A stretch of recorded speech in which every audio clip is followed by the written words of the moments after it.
Hey everybody, welcome back to the channel. So I'm back here. It's been a little while since I've actually done one of these sit down and talking kind of videos. It's been a little bit.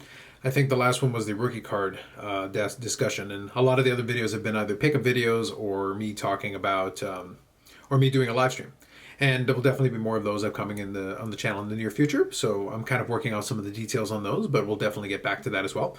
But today, I wanted to take a couple of minutes, and this is going to be a relatively short video by my standard because there isn't a lot to it, but I did want to talk about it a little bit. So this little preamble part is just going to be me setting everything up. I'm going to be talking about Mike Baker Authenticated, which is that thing that has been bandied about a little bit. It's the thing where you're basically grading the grader, so to speak. And I think I was on... that was one of the podcasts I was looking at. I want to say Wax Museum. Yeah, through the power of editing, I was able to double check. It is Wax Museum that did it on the podcast on the most recent episode at the time I'm recording this. It was grading the graders. And also it was mentioned a little bit on the crossover with Chris and Josh as well. But right now there's only a little bit that's gone out with it. Now, one thing I'll make perfectly clear, it is still early days in that whole concept. So if you saw me go dark because I have the screen in front of me, I just switched over to the site. Conceptually, I want to make the point is that this is not like a lot of innovations that we've got in sports cars right now. This is not innovative at all. It's not new. In fact, there is another version of it that's done in coins. And I like to make this comparison oftentimes with numismatics, and the reason was because they've done a lot of this stuff already. They were doing grading before sports cars did grading. So for them, it's an older concept. And the concept of grading an already authenticated item goes back years. In fact, I believe, I'd have to double check my exact numbers, but I'm pretty confident that the company called CAC, which can be found at caccoin.com, and I'll include links in the description for this so you can look it up yourself. I believe they go back to the late aughts, I think around 2007, 2008. So they've already been around for more than a decade. And they've literally certified hundreds of thousands of coins in this way. And I'm going to explain in a second why this is pertinent. The short version is, conceptually, you're taking a graded card in this case, coin in the CAC example, and in the MBA, Mike Baker Authenticated, in the card example, you're taking a card and you're basically evaluating the grade. Now, one important distinction I want to make, because everything I've seen, and again, it's early days, and I'll follow up with another video if I feel it's warranted or if people really want to hear more about it, because that's why I said I kind of want to keep this one short. But conceptually, it's really looking at what are exceptional cards, or in CAC's example, exceptional coins, for the technical grade. And that's everything I see here with the whole Mike Baker thing appears to be down that line. Now, whether you think Mike Baker is qualified to make this assertion or not, that's up to you. The CAC folks have been successful. That's why I say in the coin example, it has been successful. And I'm going to explain to you why in a second.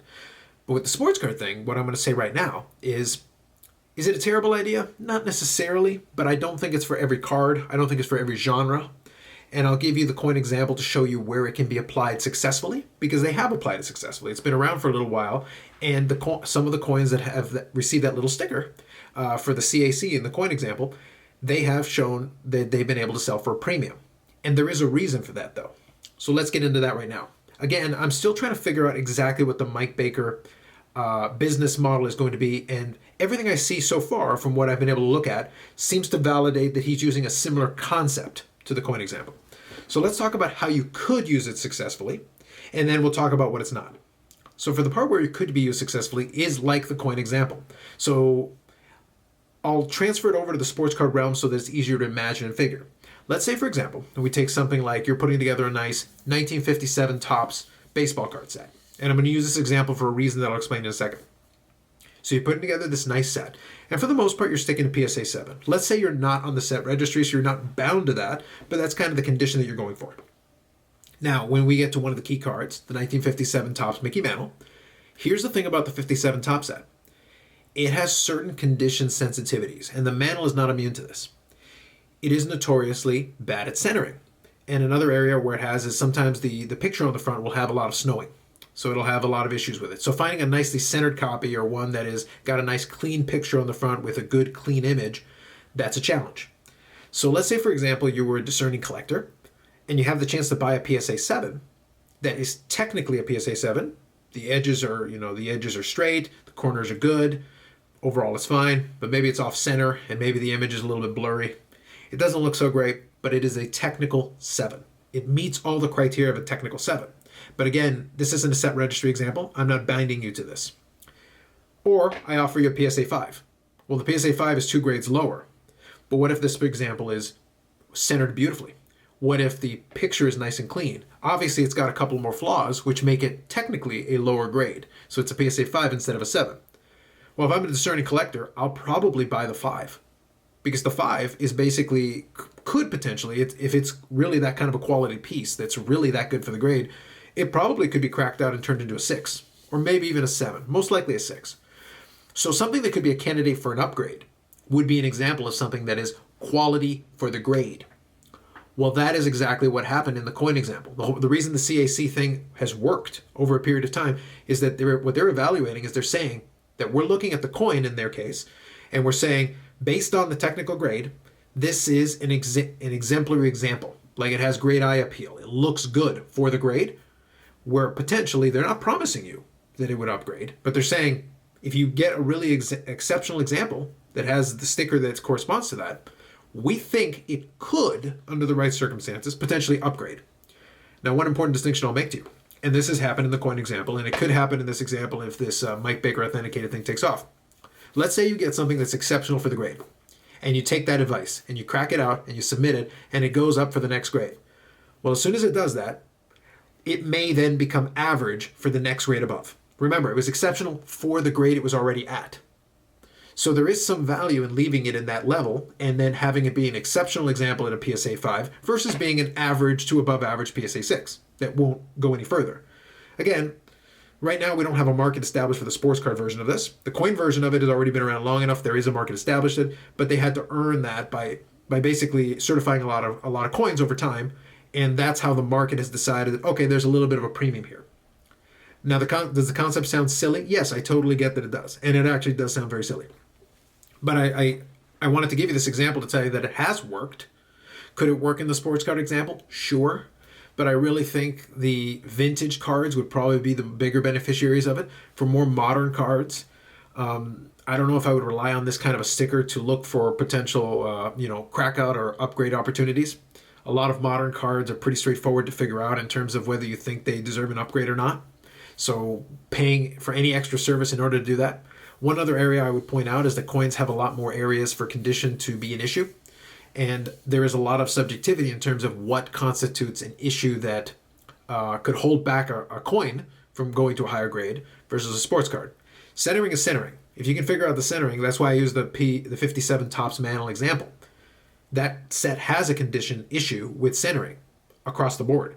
So if you get an exceptionally centered one, even without a sticker, if you get people who know what they're talking about and know what they're looking for, they'll probably pay a premium for a nicely centered example, even if it has a lower technical grade versus a higher technical grade that looks crummy.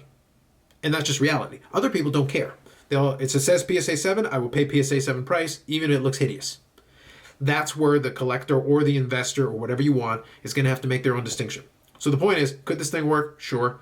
Is there value to it? I don't think for most cards there is value to it, because there's also one more factor I want to throw at you here. Like I said, I'm going to keep this video a little bit trimmer. The other factor you got to consider, it's really hard to grade a card inside of the slab. If any of you have ever tried, you can figure out centering. That's pretty straightforward. Edges and corners, probably. I don't think that should present too much of a challenge. But try figuring out surface. And that's a key. That's a really important thing, because you could see something, they go, well, why did it grade so low? Well, there could be a scratch on the surface that you would have a very hard time seeing inside of the slab. And if you crack it out in order to take your shot and your chance, it's going to be really difficult, because then at that point you will either get, at best, you'll get back the same grade. You may actually get back a lower grade if you get unlucky in terms of the grader you send it to and who looks at it. So you just have to bear that in mind. That is a really key factor. The other aspect of it is, like I said, the market hasn't been established yet as to whether the market actually cares about something like this. So let's say these stickers start to go out there and more of them come out. Do we trust that this person can successfully assess these cards to find good crackout candidates? And if they do, well, there'll be a premium at first, but eventually down the road, a lot of the best candidates will already be done. So even if you recertify the same card again later, the PSA 5 that became a PSA 6, at a 5, it was exceptional for the grade. At a 6, it's pretty good for the grade.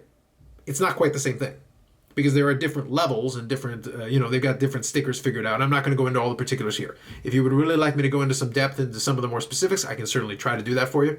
But given that I had seen this already with the whole CAC thing in coins, The concept is not fundamentally different. So that's the reason why I wanted to lay it out. So bottom line, can it work? Possibly, with the right cards under the right conditions. Do I think you should be looking at this more seriously? I think if you're in the vintage realm, there might be more value to it for you for the reasons that I outlined, because there are some issues that have some condition sensitivities that you want to pay attention and keep an eye out for. And something like this, if they have the expertise, and supposedly he does, but if they have the expertise to be able to assess these things properly, there could be some value to that. For modern cards, I just don't see it. Maybe that's just me, because I can tell you in the CAC example, they don't grade modern cards. One of the things they don't, because I wanted to look at myself. One of the things, because they list off the different issues and things that they will actually certify, so to speak. And the CAC one also maintains a registry and all that, which I think I saw the Mike Baker one did. So you have to excuse the lighting change, because I wanted to get this here. So in the CAC website, again, I'll include the link in the description. CAC does not accept modern coins / bullion coins. So they make a distinction as to what they'll accept and what they won't. And in any event, I don't think the value would be there for modern coins myself. But looking back on the card example, from their perspective, they outline certain aspects of it. Certification standards, procedures. Yeah, they've got a certification check, so they do keep some kind of a database, a population report. There you go. So, and a set registry. So they've got a little bit of that as well. So conceptually, they borrowed a lot of the same model.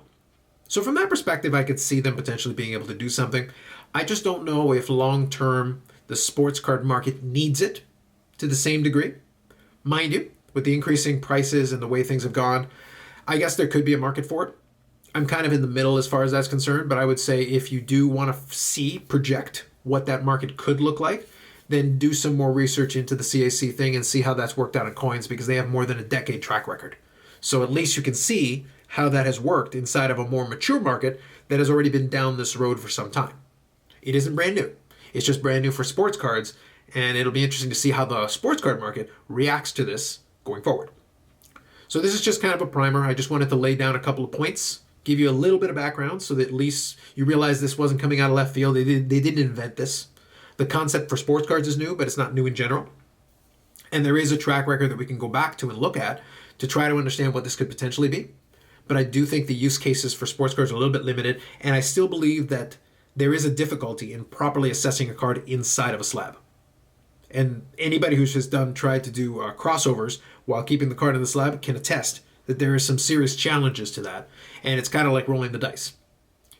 But whether this is worth it for you or not, then that's kind of, I leave it up to you, but hopefully this information is able to provide you something. If you have any additional questions or comments, by all means, feel free to do so. I'm glad to try my best to respond as clear as I can, and I'll look into anything that comes up out of a lot of the comments and questions. So for now, that's it for me. We'll catch you in some future videos upcoming. I'll let everybody know if there's a future stream upcoming and if there's any other videos or anything that we'll be talking about. Other than that, the videos will go the rest of the way as usual. Next week, we'll do the pickup video like normal, and then we'll have more videos to come. So thanks very much for watching, and we'll catch you in the next one.